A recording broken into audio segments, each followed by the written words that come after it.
Assalamualaikum warahmatullahi wabarakatuh. Saya akan membawakan modul psikoterapi psikodinamika mengenai menyusun formulasi psikodinamika part 1. Jadi, mengapa kita perlu belajar tentang formulasi psikodinamika? Jadi, yang pertama, formulasi psikodinamika itu membantu kita memahami akar masalah pasien, membantu pikiran bawah sadar pasien untuk melampaui permukaan dan mencari penyebab yang lebih dalam dari permasalahan pasien. Kemudian yang kedua, bisa memandu kita dalam merancang intervensi terapeutik yang efektif dan personal bagi pasien, sehingga terapinya bisa disesuaikan dengan kebutuhan unik individu. Kemudian yang ketiga, bisa membantu memprediksi bagaimana pasien akan merespon situasi dan memungkinkan antisipasi potensi tantangan. Jadi poin-poin penilaian atau assessment dalam menyusun formulasi psikodinamika, yaitu ada yang pertama adalah karakteristik ego. Karakteristik ego di sini terdiri dari kekuatan ego, fungsi sintesis ego, relasi dengan realita, mekanisme defensi, dan judgment. Kemudian yang kedua adalah karakteristik self. Di sini ada kohesivitas self, self-esteem, self-boundaries, self-continuity, dan mind-body relationship. Kemudian yang selanjutnya adalah relasi objek, kemudian kemampuan mentalisasi atau reflektif, organisasi kepribadian, dan pola kelekatan atau attachment. Dari semua formulasi psikodinamika ini kita lihat dari yang dikatakan oleh pasien, yang tidak dikatakan oleh pasien, atau yang diperlihatkan oleh pasien. Sehingga setelah membentuk semua formulasi ini, kita bisa memahami bagaimana seseorang berfungsi dalam kehidupannya, baik itu dari berpikir, merasa, dan berperilaku. Yang pertama, kita akan pelajari tentang karakteristik ego. Jadi karakteristik ego ini terdiri dari kekuatan ego, kemudian fungsi sintesis ego, kemudian yang ketiga adalah relasi dengan realita atau reality testing, yang keempat adalah mekanisme pertahanan, dan yang kelima adalah judgment. Kekuatan ego adalah kemampuan ego untuk mengatasi tekanan dari id, superego, dan realitas. Ego yang kuat itu memungkinkan seseorang untuk mengatasi stres, menyelesaikan konflik internal, dan menyesuaikan diri dengan perubahan hidup tanpa kehilangan stabilitas emosional. Kemudian yang kedua adalah fungsi sintesis ego. Jadi ego berfungsi untuk menyeimbangkan keinginan dari id dengan norma-norma moral dari superego serta tuntutan realitas eksternal. Di sini fungsi sintesis ego itu membantu seorang individu untuk memahami dirinya sendiri dan mempertahankan identitas yang utuh. Kemudian yang ketiga, relasi dengan realita atau reality testing. Ini adalah kemampuan ego untuk menilai situasi secara objektif dan membedakan antara kenyataan dan fantasi. Jadi, seorang yang memiliki reality testing yang baik, itu tidak mudah percaya pada ilusi atau waham dan mampu mengenali batas antara imajinasi dan kenyataan.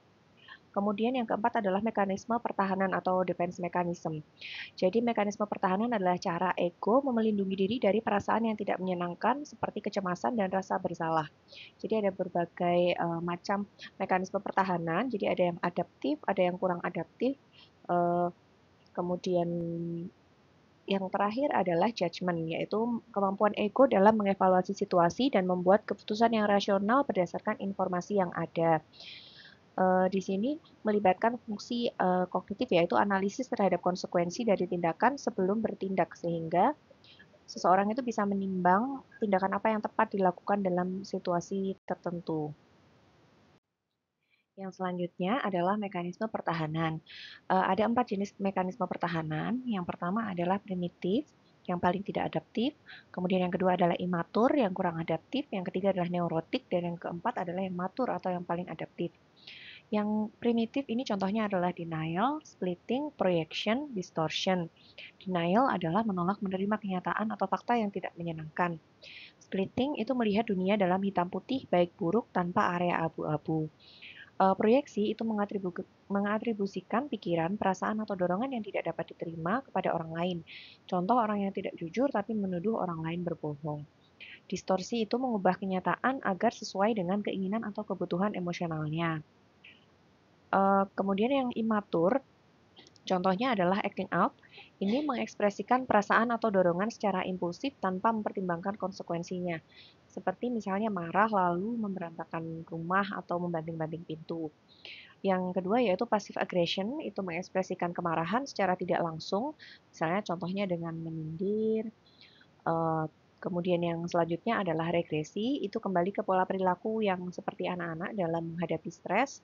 Contohnya orang dewasa tapi tantrum ketika marah. Yang selanjutnya adalah introyeksi. Introyeksi ini adalah menginternalisasi karakteristik orang lain ke dalam dirinya sendiri. Contohnya misal anak yang sering dikritik oleh orang tuanya akan tumbuh dengan suara hati orang tuanya yang mengkritik dirinya terus-menerus. Kemudian yang selanjutnya neurotik. Neurotik ini yang pertama adalah represi, yaitu mengabaikan atau mengusir pikiran atau perasaan yang menyakitkan ke alam bawah sadar. Contohnya, seseorang menjadi tidak mengingat pengalaman traumatis yang dialaminya di masa kecil. Kemudian yang kedua adalah displacement. Ini mengalihkan emosi dari satu target ke target lain yang lebih aman. Contohnya marah kepada atasan tapi melampiaskannya kepada pasangan di rumah. Selanjutnya adalah intelektualisasi, yaitu menggunakan logika atau analisis berlebihan untuk menghindari emosi. Jadi biasanya terjadi sering pada pasien-pasien yang memang memiliki intelijensi yang tinggi, namun menggunakan istilah-istilah yang diintelektualisasi. Selanjutnya adalah rasionalisasi, yaitu membuat alasan yang masuk akal untuk membenarkan tindakan atau perasaan yang tidak dapat diterima. Selanjutnya ada reaksi formasi, yaitu menunjukkan perilaku yang berlawanan dengan perasaan yang sebenarnya dirasakan. Mekanisme pertahanan selanjutnya adalah yang matur atau yang paling adaptif. Contohnya adalah sublimasi, yaitu mengalihkan dorongan atau perasaan yang tidak dapat diterima ke dalam aktivitas yang lebih positif dan konstruktif. Misalnya seperti jadi rajin berolahraga atau hal-hal positif lainnya. Kemudian yang selanjutnya adalah supresi, yaitu dia menekan pikiran atau perasaan yang tidak diinginkan tapi dilakukan secara sadar. Selanjutnya ada altruisme, yaitu mengurangi kecemasan dengan membantu orang lain, misalnya menjadi relawan. Ada lagi antisipasi, yaitu menghadapi stres dengan merencanakan atau mempersiapkan diri sebelumnya. Misalnya menghadapi ujian menjadi lebih sering belajar. Selanjutnya adalah humor, yaitu menggunakan humor untuk mengatasi emosi yang sulit untuk dirasakan. Di sini saya akan memberikan contoh kasus analisis ego dalam praktek. Jadi contohnya adalah pasien menunjukkan kesulitan menunda kepuasan, seringkali bertindak impulsif dalam situasi sosial dan pekerjaan. Kemudian egonya lemah dalam mengendalikan impuls yang menyebabkan masalah dalam hubungan interpersonal dan kinerjanya. Jadi di sini analisisnya adalah mekanisme pertahanan yang digunakan adalah rasionalisasi, yaitu mencari alasan logis untuk perilaku impulsif dan proyeksi, yaitu menyalahkan orang lain atas konsekuensi dan dari tindakan mereka. Jadi ini menunjukkan ketidakmampuan pasien tersebut untuk menerima tanggung jawab pribadi. Maka intervensi yang direncanakan adalah difokuskan untuk memperkuat ego melalui latihan kesadaran diri dan pengembangan strategi coping adaptif. Jadi bisa dilakukan teknik pelatihan keterampilan sosial dan restrukturisasi kognitif untuk membantu pasien mengelola impuls dan meningkatkan hubungan. Yang selanjutnya kita akan mempelajari karakteristik self. Karakteristik self di sini ada kohesivitas self atau self cohesivity. Ini adalah kemampuan individu untuk mempertahankan keutuhan identitas dirinya meskipun menghadapi tekanan atau perubahan hidup. Jadi contohnya seseorang yang dengan self yang kohesif ini bisa menghadapi kegagalan tanpa merasa dirinya itu sepenuhnya tidak berharga. Yang selanjutnya adalah self-esteem atau harga diri. Jadi dia mengacu pada evaluasi individu terhadap dirinya sendiri, baik dalam aspek positif maupun negatif. Self-esteem yang sehat memungkinkan seseorang itu merasa percaya diri dan memiliki nilai yang stabil. Kemudian yang selanjutnya adalah self-boundaries atau batasan diri, yaitu kemampuan individu untuk mempertahankan keutuhan identitas dirinya meskipun menghadapi tekanan atau perubahan hidup. Jadi dia self-boundaries yang sehat itu bisa menetapkan batasan dalam hubungan interpersonal dan tidak mudah terpengaruh oleh eksternal. Yang selanjutnya adalah self-continuity, yaitu persepsi individu bahwa dirinya adalah orang yang sama dari waktu ke waktu meskipun mengalami perubahan atau pertumbuhan. Jadi dia bisa menghubungkan pengalaman masa lalu, sekarang, dan masa depan secara konsisten, walaupun sudah berganti peran, misalnya dari mahasiswa menjadi profesional. Selanjutnya ada mind-body relationship, yaitu keterkaitan antara kesehatan psikologis dan fisik, termasuk bagaimana emosi dan pikiran mempengaruhi kondisi tubuh.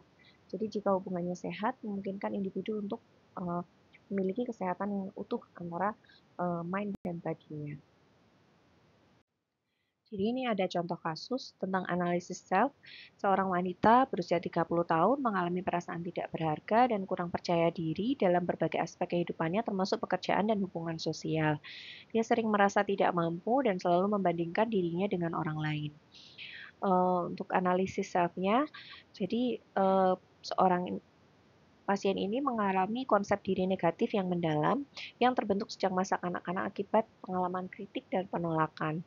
Harga dirinya rendah atau self-esteem-nya rendah dan termanifestasi dalam kecemasan sosial dan kesulitan membuat keputusan. Untuk intervensinya, terapinya bisa difokuskan pada membangun self-esteem melalui eksplorasi pengalaman masa lalu dan identifikasi pola pikir negatif.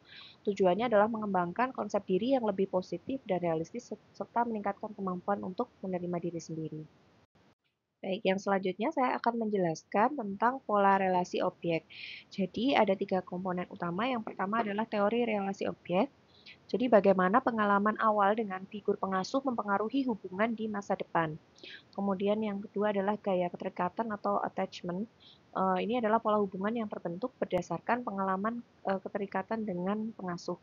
Dan yang ketiga adalah pola berulang. Jadi pola relasi yang cenderung berulang dalam hubungan interpersonal.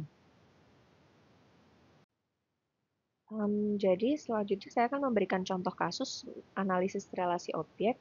Seorang wanita 30 tahun mengalami hubungan romantis yang tidak stabil sejak remaja. Dia sering merasa cemas, tidak aman dalam hubungan, dan sulit mempercayai pasangannya. Nah, kita bisa menggunakan beberapa teori relasi objek, misalnya salah satunya yang saya pakai adalah teori Melanie Klein. Ini di sini menekankan bahwa pengalaman awal bayi dengan pengasuhnya, terutama ibu, membentuk dunia internal dan pola hubungan di masa depan. Jadi di sini dia internalisasi objek baik dan buruk. Jadi pasien menginternalisasikan pengalaman buruk dengan figur pengasuhnya, kemudian menyebabkan pasien ini splitting dan proyeksi ke pasangannya. Jika sejak kecil pasien ini mengalami pengasuhan yang tidak konsisten, kadang penuh kasih, kadang tidak responsif, jadi dia mungkin menginternalisasikan figur pengasuhnya sebagai objek yang buruk. Dalam teori Klein ini, ini dapat menyebabkan pasien selalu merasa curiga, takut dikhianati, sulit mempercayai pasangan, karena dia telah menginternalisasi pengalaman buruk dengan figur pengasuhnya. Sehingga mekanisme defensinya nanti dalam bentuk splitting. Jadi karena dia tidak dapat mengintegrasikan figur pengasuhnya sebagai objek yang kadang baik, kadang buruk, dia bisa melihat hanya pasangannya dalam dua ekstrim. Saat pasangannya memberi perhatian dianggap sempurna, saat pasangannya kurang responsif dianggap mengancam, tidak peduli, atau tidak setia. Sehingga hubungan dia juga menjadi tidak stabil. Kemudian untuk selanjutnya juga menyebabkan mekanisme defensi proyeksi. Jadi dia merasa tidak aman ke pasangannya, sehingga dia memproyeksikan ketakutannya dan kecemasannya ke pasangannya, sehingga dia mungkin tanpa sadar menuduh pasangannya itu tidak dapat dipercaya. Padahal sebenarnya ketidakpercayaan itu berasal dari pengalamannya sendiri dengan figur pengasuhnya di masa kecil. Bisa juga ada beberapa teori lain, misalnya teori relasi objek Donald Winnicott juga bisa dipakai. Kemudian selanjutnya dengan memahami ini kita bisa menentukan intervensinya. Jadi kita bisa membantu pasien mengintegrasikan objek baik dan buruk sehingga tidak melihat pasangan dalam dua ekstrim dan mengurangi proyeksi dan splitting yang dia lakukan kepada pasangannya sehingga dia bisa menilai hubungannya secara lebih realistis. Jadi dalam menyusun formulasi psikodinamika, kita bisa menarasikan terlebih dahulu gambaran singkat tentang terjadinya gejala klinis serta stresor dan juga mungkin latar belakang pasien. Selanjutnya kita bisa membuat hipotesis bagaimana faktor biologis, faktor intrapsikik, sosiokultural mempengaruhi gambaran klinis yang dipresentasikan oleh pasien. Dan yang selanjutnya kita melakukan analisis dari bagaimana kedua faktor tersebut berkontribusi untuk terapi dan prognosis. Demikian referensi yang saya gunakan. Terima kasih. Assalamualaikum warahmatullahi wabarakatuh.